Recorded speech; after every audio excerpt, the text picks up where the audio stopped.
House Republicans plan their first public hearing on Benghazi next month after Congress returns from summer break. The committee, formed in May to investigate the deadly terror attack on our consulate there. But many Democrats believe Republicans are planning to go slow on purpose to try to bleed into election season and damage the prospects of Hillary Clinton. Let's talk about it with Emily Tish Sussman, campaign director for the Center for American Progress Action Fund. Chris Wilson is a Republican pollster and former executive director of the Texas Republican Party. So, Emily, are you of the opinion that this is all about politics and not about substance? Oh, I think it's definitely all about politics and not about substance. I would guess that about half the people hearing about this hearing are thinking, why are we still talking about this? And the other half are thinking, keep it going into the election year because it'll hurt Hillary. There's a big perception that the more this stays in the headlines, the more it's the strongest point of attack on Hillary in 2016 because she is looking like an incredibly strong candidate for Democrats. Really no other Republican opponent is polling well up against her. So the idea is just to keep it going as long as the Republicans possibly can. Unfortunately, it's using taxpayer dollars to do so. It's really politicizing the use of Congress. Well, the headline is that Democrats are worried, Chris, that this is going to go on into 2015 as the campaign season gets underway, and that Hillary Clinton could be damaged because of it. Are they right to be so worried?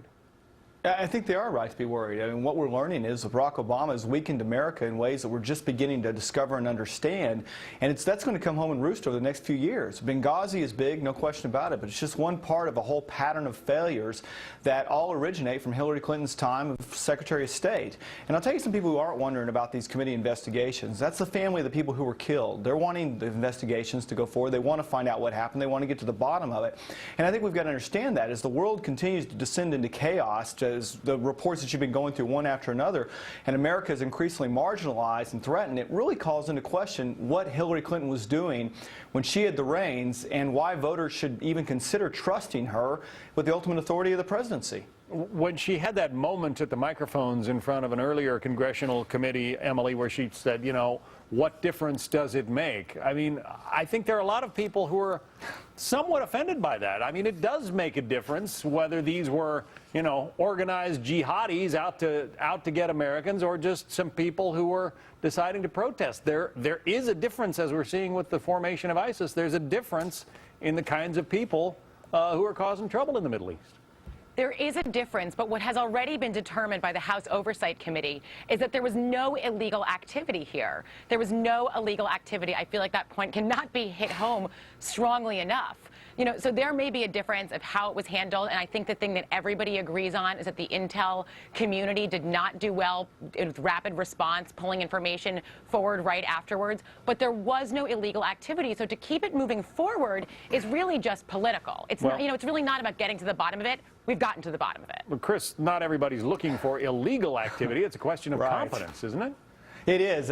Sometimes it's not about being illegal. Sometimes it's just about absolute incompetence. And when incompetence in federal government amounts to the death of people being killed, and us not acting when we could have acted, that is something that needs to be investigated. I mean, so far we've had Hillary Clinton's arrogant denial that she was even responsible or even had to answer for Benghazi.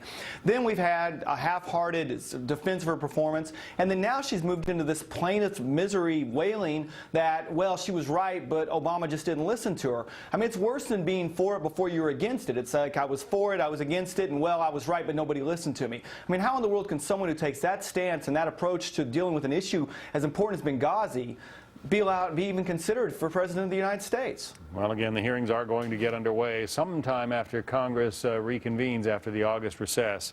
Emily Tish Sussman, Chris Wilson, thank you both. Thank you.